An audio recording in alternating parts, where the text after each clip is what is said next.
Yeah. We're back, ladies and gentlemen. Welcome to the podium. I'm your host, Post Stolik, and welcome to another episode. Wow, it's been a long time coming. Tinasoa Muziban. Yeah, there are a lot of things that has happened. You know, when we were shooting other episodes, something beyond our control happened. The weather, the dark crowds. So we use sunlight as our source of light. Thank you, God. But sometimes unpredictable things happen, and we're going to give you any more podcast. Anyway, we're back and we're moving forward. We have funny topics to talk about today. Very interesting. And the first one, even the end was a Wambidi. Yeah. The Malawi Parliament has passed the bill kuloleza alimi kutata kumalima chamba chatu cha logolo. Nkhani imene ndi chamba kwambiri. Ndipo nkhani imene ndi waza kwambiri. And they deserve an applause.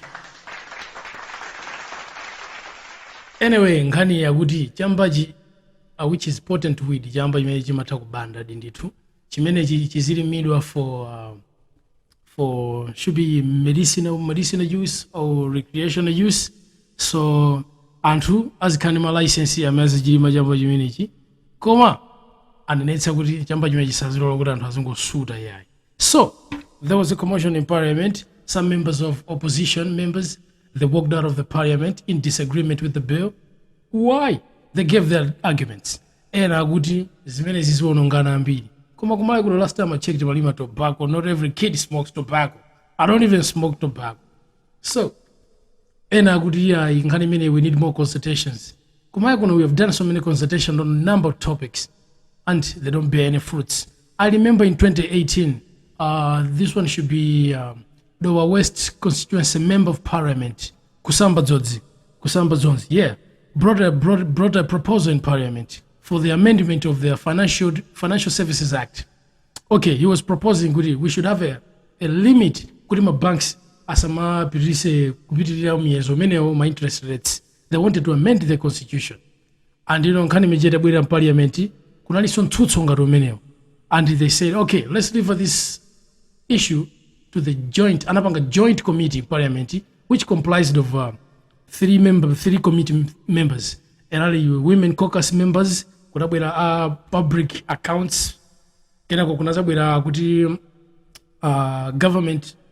government assurance committee, amene ndekuti akuti they wanted to kuna evidence based research information yonena kuti kodi zimene zizi ndizothekadi, can we cap the interest rates and zinthu kumathekadi, because the opponents were saying mukangopanga zimenezi kuchepesi kunena kuti mabanka samapitirize muyeso uliwonse kupopereka ma interest maperake mugwetsa mabanki, the bank system corrupts. Actually president wa BAMU nthawi imene BAMU ndi Bank Association of Malawi ananena kuti this would be a shock to the economy.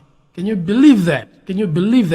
And anapezeka kuti mtsutso unakuliabe, then anapanga committee imene which chairman wake anali I remember was Alekeni Menyani. And the consultation now anapanga local and international. So they look at three countries, which amenana isabu kupanga was interest capping. They went to anapanga Ghana, Zambia, and should be Kenya. And again, I'm kind of generous with parliament. Ndio mazuwa ndio kuti kunalitu kukambira na umundumu. Bank Association of Malawi was lobbying kuti no ways tisapange cap on my interest rates. Komano, my proponents are bill many amanena kuti though this will help the common man, because munthu athamuka bwera ndalama ku bank osakana ma interest akulu because my business ambi maya munaboyira kwambiri chifukwa choti my interest rates akutunda akulu kwambiri.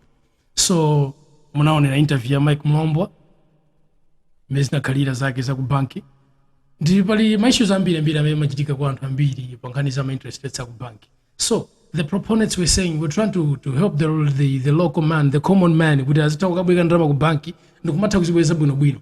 Iwo ena manena kuti zimezi mugwetsa ma banki. So even nthawi imeneyo back then, that was in 2019, UTM inalemba kalata ku parliament kuti members of parliament chonde nkhani imene bill imene isapange pass. Let's just reserve bank kuti banji isipanga regulate my markets. That was their proposal. Ngakhale kuti naso anatsutsana nazo kuti ino zikukhuzani bwanji nkhani imene, because then they had no members in parliament. So zachitika zambiri mmayi kuno mumaparliament zoti nkhani zina zimatsutsidwa nkhani zabwino zoti zingati kuthandiza Malawi komano zandisangalatsa kuti bill imene despite kuti ena anatuluka mu parliament they walked out koma the bill has passed and mwayi kuno ndeti angosala kuti president apange consent bill imeneyi ndeti kangopasa ndekuti anthu azilima chamba atakhala ndi malicense chimene chingapititse chuma cha dziko la Malawi patsogolo because ndekuti malamulo athu amadana nacho chambachi kwambiri koma chambachi argument ina amene anapereka member of parliament imene inandikuwaza kwambiri ndiyosekesaso kwambiri I don't know if it holds water anyway yathandizabe kuti bill ipangidwe pasi akunena kuti Bob Marley atabwera ku Zimbabwe anasala wa chamba cha ku Malawi andatachira ako ananena kuti chamba chimenechi ndi chabwino kwambiri. Just imagine that's an argument that a member of parliament gave ufuna kuthandiza kuti bill imene ipange pasi. Anyway, that was kale Bob Marley anabwera ku Zimbabwe koma all of these years we've been talking about to legalize marijuana chabwino koma zitheka bwanji kuti munthu zilima chamba ndi anthu ena samasuli. That's another food for thought because munthu sungamalime mabilinganya wina ndipapezeka kuti ena sakudyaso mabilinganya awo ati tizingotumiza kunja. They should think about that because ndoti unapo kumalawi kuno anthu ena kumangidwa anapezeka ndi kachamba kochepa which is not on. Come on, tiyenera kumamanga anthu ndi ma serious crimes enieni umazo amene corruption white collar crimes otera kuti anthu amabandalama zambiri zimene zimavutitsa miyoyo ya anthu ambiri kwa munthu mupeze ndi chamba mukampasa zaka zambirimbiri. I will give you an instance what happened should be like a month ago.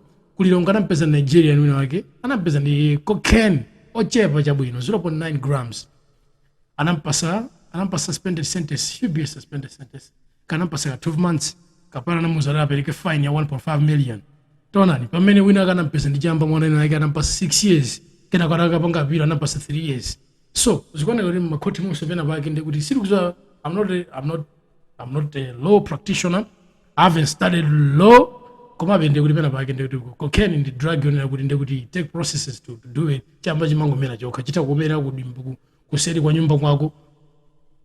Wina karabwera wina kamango amazasesa wina kwa ganyo anangochira kanangogwira kanthanga. Chimamera paliponse. Koma ndi kuti it's helpful to our economy. Economy yathu sikuyenda bo. It's ailing economy. We need something to boost our forex. Nthawi zambiri makhala mavuto ambiri amene uchitika mdziko muno. It's all because of forex. So big up to members of parliament. That was a good one and we should give you applause for that. All right. Talking of courts, timakamba za ku court. There's a twist to the tale. You know, AKA was AKA the rapper, South African rapper. I used to love him. Amabwera kumalawi kuno kwambiri mfano ipatse moto. He was a good one. He was a good rapper, maziwa, good one. He was killed in February, should be last year. He was killed on 10th February. He was about to perform at his birthday party and Magainage, that was a Wish restaurant. Magainage, they shot him down. Guys, look at that. Anyway, we should give up to South African Police, National Police, which is they call it MPA. Even yamanga ma suspects, I mean, organized pankani many. Agudi ma suspects they've been linked to the issue because of ballistic evidence. Mazwazi polopolo chakwambira pa. Timete magwadija. Amakatuunika timete ndutona pa bo zipakhanga ndi ma fingerprints mfutili yose ndi chipolopolo chake zimachita kufana na ndendende simungasiyanise. So magayi wa they've been linked to the murder of AKA because of ballistic evidence, because of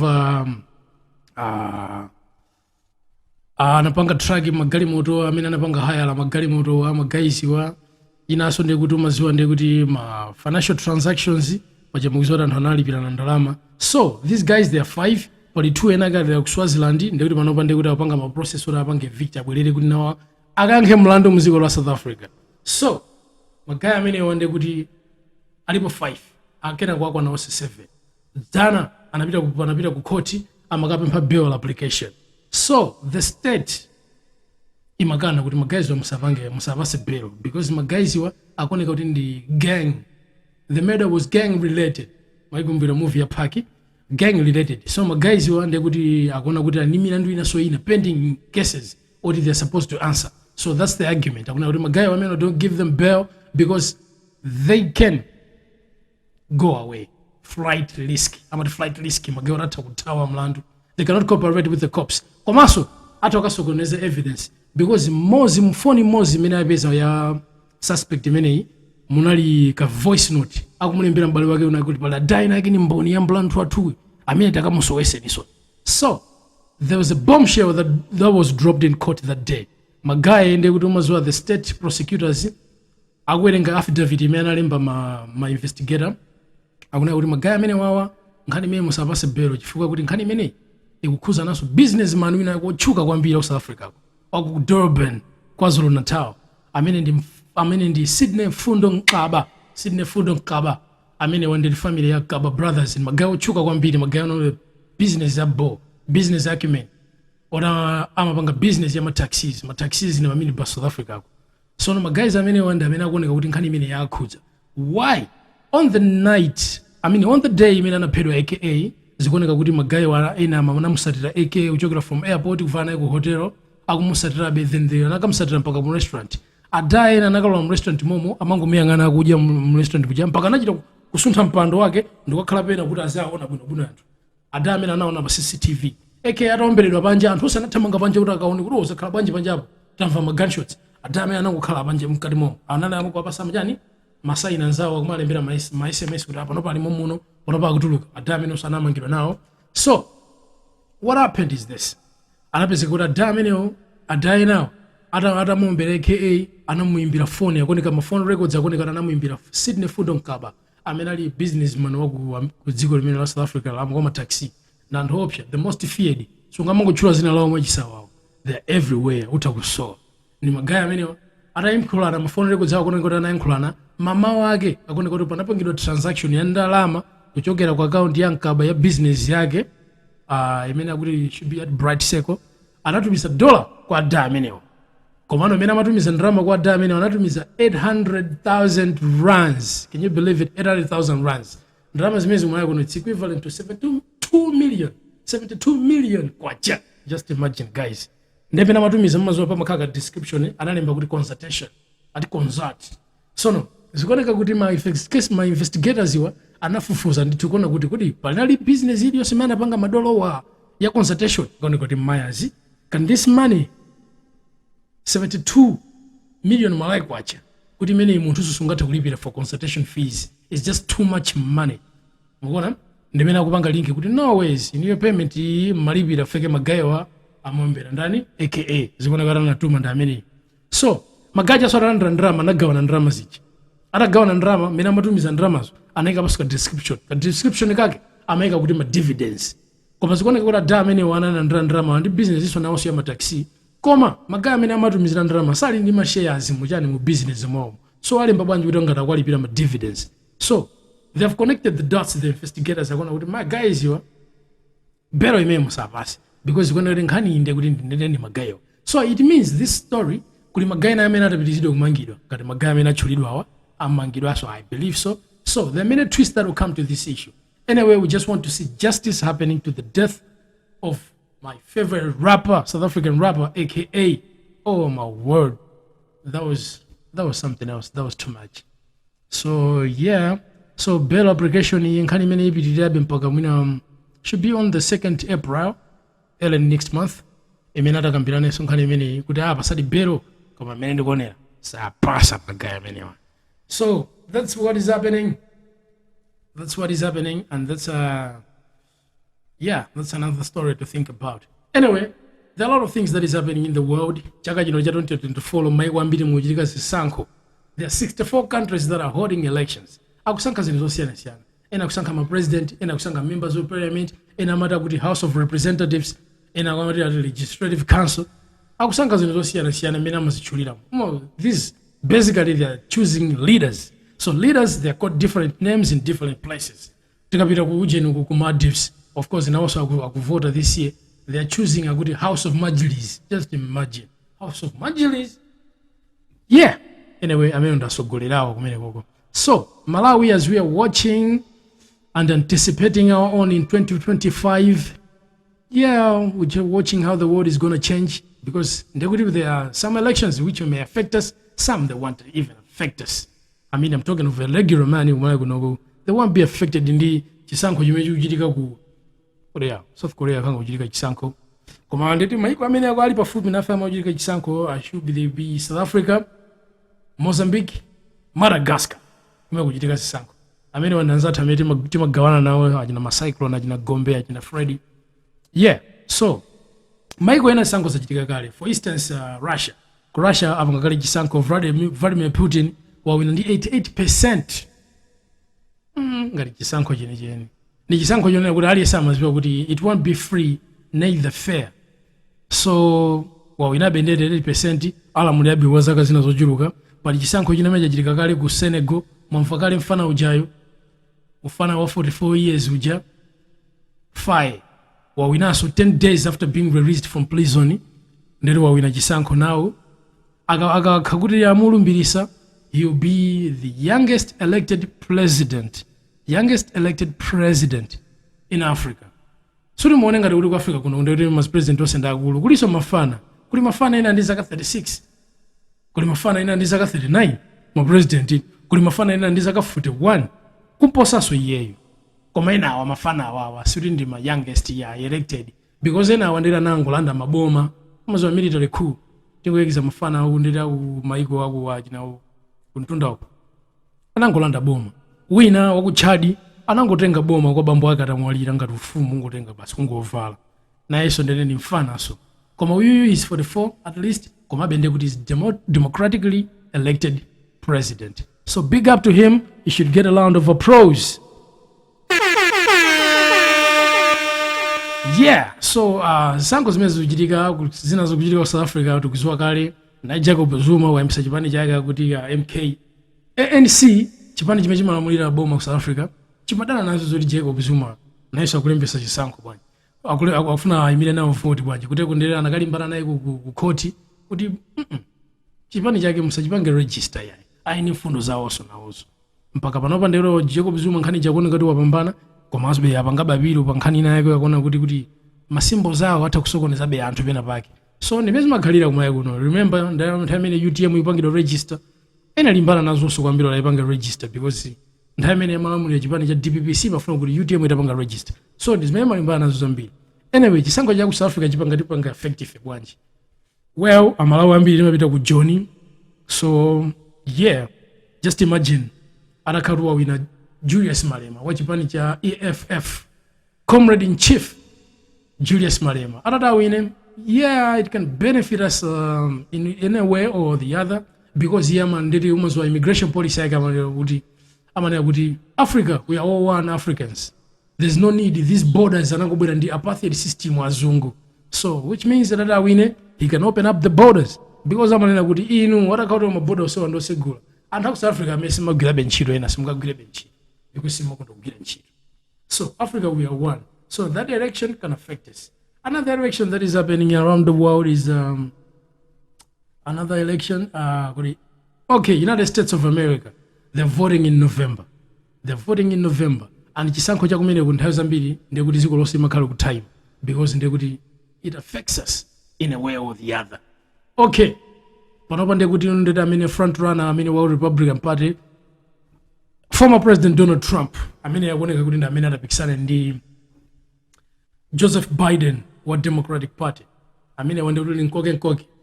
This one is projected to be a sequel paja anthu amene wa Joe Biden amene anatulusa Donald Trump atamenya safe term yake imodzi ndipo analowa mboma. Pano Donald Trump is coming back and is kuoneka kuti mapose mene akuonesera mapose akuoneka kuti is leading. Of course there's a slight lead, there's a slight margin tazambiri kumakhala single digit ndekuti mazo ndiri kuoneka kuti iye ndi amene akutsogola. Komabe he's facing too many legal battles. So we may not sure before the elections atapezeka kuti ampeza ndi mulandu koma kumekuja sitikuzwa kuti malamulo awo amakhala utana atha kuyimirabe because ndekuti pali recent report ina yake imene apanga ikuoneka kuti anthu ena yake akunena kuti ife olatampeza guilty amene timvoterabe basi. So anthu ambiri akunkonda mkulu ameneyi then nkoke amene titha kuona kuti tione kodi how should we be very concerned as Africans, as Malawians kuti of the second coming of Donald Trump. Tukumbukira nthawi imene election yake yoyambirira ija campaign yake ija amakamba zosakhala bwino za Africa ananena kuti ife ndi maiko asithole. Imene ati shithole Africans, shithole countries everybody sithole. So anyway komabe atapezeka kuti analuwa mboma sikuti edi chabwino ina anapangabe reduce koma sikuti nali yonse imene anapanga reduce amaziwa ndi kuti ma president ambiri aku Africa amene aku America amafunabe kusiya ka legacy kenake ku Africa and samafunabe kuti omazo China and Russia kuti izikhakuti ndi influence ambiri ku Africa. That's why ndi kuti America imazoona komabe Africa ibe tisachoseko maso ya tiyeni magayi tizathandiza nafe influence yathu ikhale yaikulu.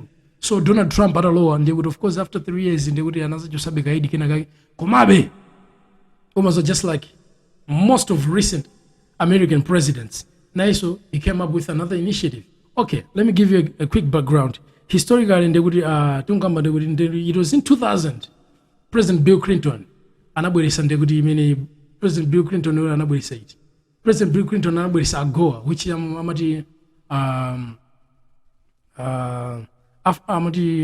African Growth Opportunity Act, AGOA, yeah, African Growth Opportunity Act. Imene ndekuti imathandizira kuti maiko aku Africa azikagulisa katundu wako ku America opanda ma tariffs. Zimene zinathandiza kwambiri mpaka zupangabe maiko ena apanga benefit maiko yo ngati South Africa imagulisa katundu wambiri ku dziko la America. Ona kuti opanda ma tariffs. Kenako in the year 2003 atalowa George W. Bush anabweresa kuti amati chani. Amati EPFA should be EPFA. Yeah. Emergency relief for AIDS, something like that. Imene inathandiza kwambiri kuthandiza kuti maiko aku Africa kwambiri azilandira ma antiretroviral drugs, ma condoms, machanchani kuchepesa matenda amene wa HIV. So Bush chabwera timaona ni mbiyo yepa kwabe anathandiza kuchepesa matenda a HIV mu Africa. Kunabwera ndi kuti atachoka George W. Bush, Barack Obama naye anabwera ndi Power Africa. Power Africa kwambiri makamba za kupanga kuthandiza kuti maiko ambiri am sub-Saharan Africa they should access electricity. Ndeno mukuona kuti Malawi senda panga benefit makamaka MCC imene ili Millennium chanchani corporation. Yeah. So MCC yathandiza kwambiri ma blackout kuona kuti Malawi kuna achepa in partnership with African Development Bank. Malawi inapeza kwa grants ochuluka. Yeah. So no Barack Obama atachoka ndikubwera Donald Trump sikuti anthu ndedai ndikuti ana Africa nangoisira pompo. Naye wabwera ndi yake Prosper Africa. The difference of Power Africa imene anabweresa ndeni Power which AGOA imene anabweresa Bill Clinton ndi imene Power Africa imene anabweresa Donald Trump ndi Prosper Africa imene anabweresa Donald Trump. Ikishana potero Donald Trump ndeti ma policies ake is America first. So imene instead of kuti anthu ma Africans tigulise katundu ku America without tariffs, iyo ndori imafuna kuti American businesses they should not open their business in Africa, which will give an opportunity for employment for both Africans and Americans. So Americans akutsegula ma business awo ku Africa kuno kuti azipeza sona okena kake. So mawana ndi Power Africa. So should we be concerned? Yeah, we can be concerned on the part of immigration because you be strict on that. He has been saying that's his rhetoric from ever since. Afuna mange border uku komanso amachepesa ndeti maiko aku Africa so dalesa zingolowa.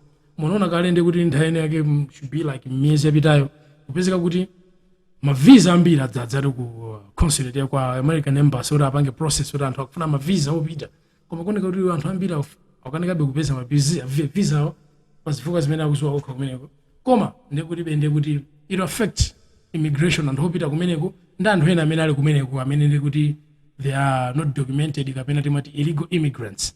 Yeah, because Trump akugamba kuti these immigrants they're poisoning the blood of Americans. Well, yeah, which may sound a little bit nuts ndingati zimene makamba cha hitro because ndekuti sizimveka bwino zimveka very xenophobic. So anyway, that's what it is. Ndekuti Africans as Africans we just need to be ready who is going to be elected. If it will be Trump, we should bear the consequences that will come with the Trump's presidency. Immigration and aid. Anyway, so yeah, there are a lot of things that is happening in this world. Anyway, as of now, I think we should cut it right there because there are other issues that I really want to talk about. But I think we should have some guest host, which we can talk about some other issues. Anyway, as for now, for today, those are some issues which are trending, which are making headlines, which we think about. I was just giving an insight, something that we can be thinking about. Anyway, support this podcast by clicking the subscribe button so that we can have some many subscribers, and also financially. You can help us so that we can buy lights here, so that we can be shooting this podcast. This is a podcast without borders. And the plan was to be shooting each and every week this podcast. But because of you have seen the glitches that has been coming with the lights, the what. Yeah, whatever you can do, you can help us. Okay. My phone number is 099-422-9433. You can reach out to me if you want to be a guest on the show, if you want to support us financially, technically, whatever you want to do with this podium. I told you that we won't stop. Next, we'll talk about Diddy when we'll come back to the podcast. It'll be interesting story to talk about, interesting topic. All right, I've been your host, Pastor Ciao, gracias.